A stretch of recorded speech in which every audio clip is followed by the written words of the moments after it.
Kan kita asal dari Allah, kembalinya ke Allah. Berarti terminal terakhir kita Allah. Jadi sebetulnya secara hakikat, akhirat itu hakikatnya adalah Allah. Pertanyaan saya, adakah di semesta ini satu peristiwa pun terjadi tanpa kehadirannya? Gak ada. Jadi kalau semua peristiwa itu hadir di semesta tidak mungkin tanpa kehadirannya, kan tugas kita cuma satu. Jangan terjebak benar salah, baik buruk. Karena benar salah, baik buruk itu dari pikiran kita. Pikiran saat menilai tergantung seberapa luas pengetahuan kita, seberapa sadar kesadaran kita. Sehingga kata si A ini benar, kata si B ini salah. Benar salah itu relatif. Tetapi semua peristiwa yang sudah terjadi sebagai realitas itu adalah kebenaran.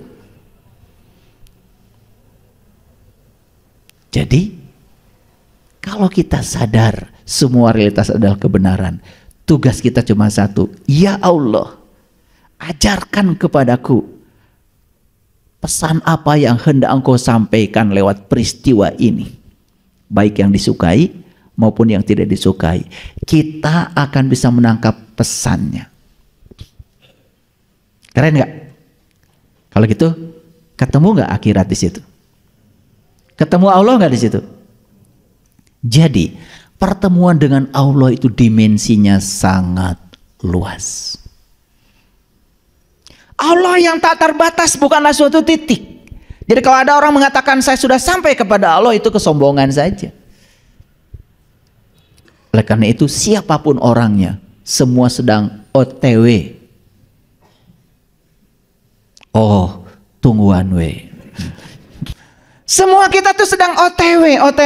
Makanya disebut Israil. Orang yang sedang berjalan menuju Allah. Dan semua kita sedang berjalan menuju Allah. Emang menuju mana? Betul? Clear sekarang? Oke. Pelan-pelan ngajinya. Karena biasanya kalian ngaji biasa cepet kan? Ayat ini sudah dibaca berulang-ulang. Saya yakin itu. Saking cepatnya kalian baca, sampai kalian gak ngerti isinya apa. Kalian tuh kalau baca emang gak ada remnya, cepet langsung tamat, alhamdulillah gitu. Saya sudah tamat 30 juz, alhamdulillah. Gimana Bu? Tenang, karena gak ngerti. Kalau ngerti pasti gak tenang, betul gak? Coba kalau ngerti sedikit aja, carilah pada apa yang Allah anugerahkan padamu negeri akhirat. Stop sampai di sini. Apa yang dianugerahkan pada saya? Allah anugerahkan penglihatan, pendengaran, tubuh dengan segala kuasanya. Berarti akhirat ada di sana.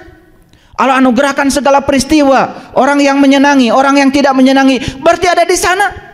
Coba dengan dibuka seperti kita membuka lapisan bawang, ketemu, oh ternyata di semua yang Allah anugerahkan padaku, di sini ternyata akhirat. Kalau saya ingin mendapatkan akhirat, berarti saya harus menerima semua yang Allah anugerahkan pada saya apa adanya. Clear, selesai.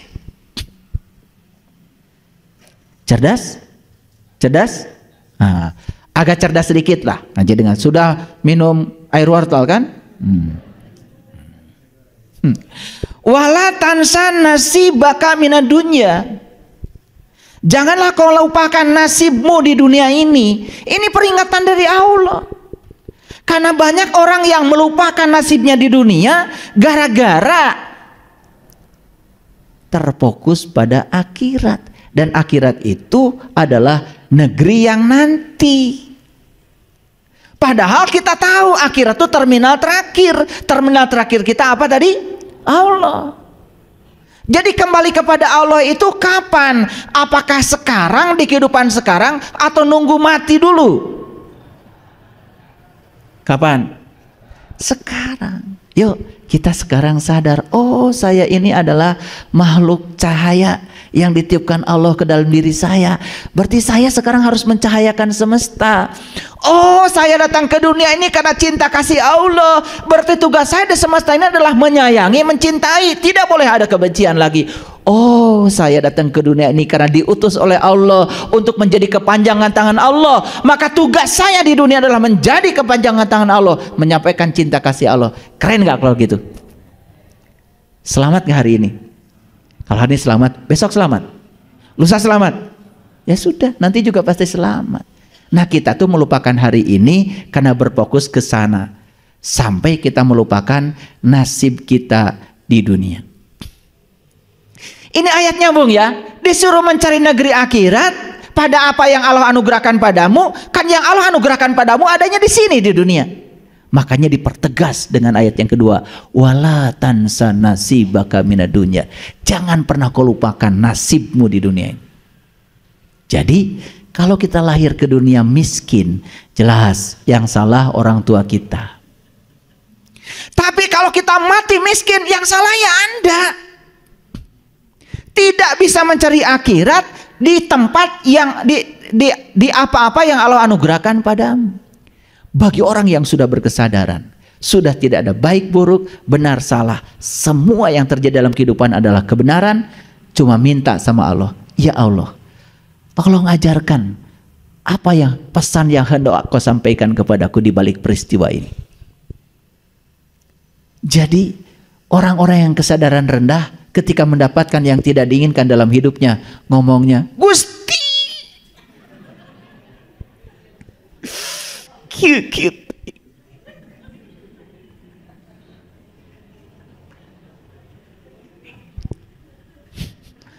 Kari tuai maraneh mah.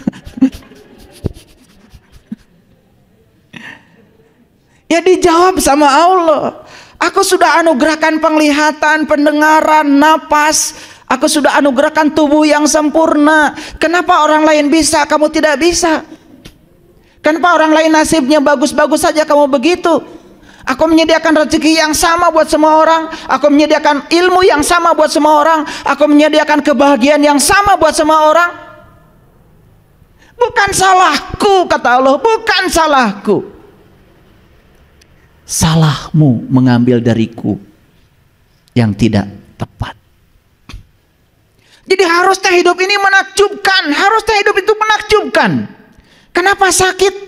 Karena jiwa kita kotor. Kenapa sakit? Karena mental kita kotor. Subconscious mind kita kotor. Apa saja dipikirin, apa saja dimasukkan ke sini, ya sakit.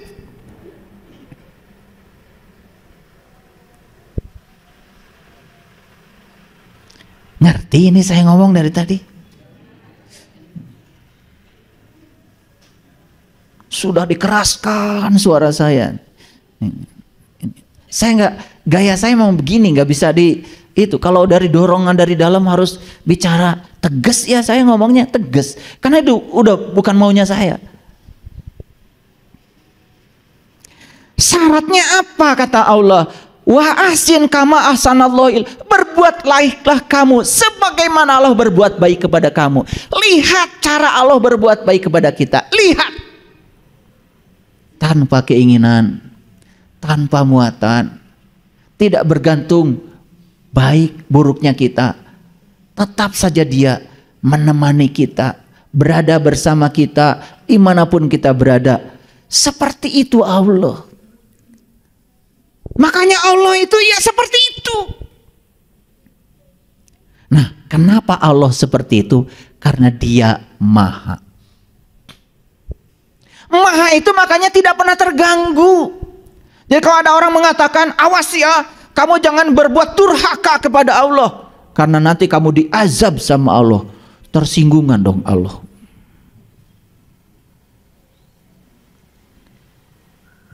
Jadi kalau Allah itu mengazab kita karena kita berbuat sesuatu yang tidak sesuai dengan keinginan Allah, berarti Allah itu tersinggungan. Di mana kemahanya Allah?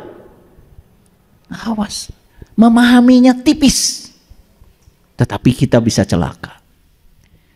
Karena Dia maha, maka kemahanya itu maha perkasa, maha kuasa, maha suci, maha rahman, maha pengasih, maha penyayang.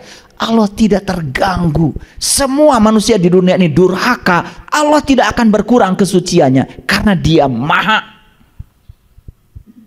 Jadi ketika kita menyimpang dari jalan Allah, kita akan diajarkan Ini loh akibat kau menyimpang dari jalan Allah, jiwamu tersiksa, pikiranmu merana. Betul nggak? Dengan tetangga konflik, dengan istri konflik, dengan anak konflik, ya, penyakit banyak, duit gak punya. Itu loh akibatnya, gitu kata Allah. Jadi Allah tuh cuma mengajarkan, kalau kamu memilih ini loh akibatnya. Kalau kamu memilih ini loh. Allah itu tidak pernah dendam, hanya mengajarkan kepada kita supaya tambah baik. Itu saja.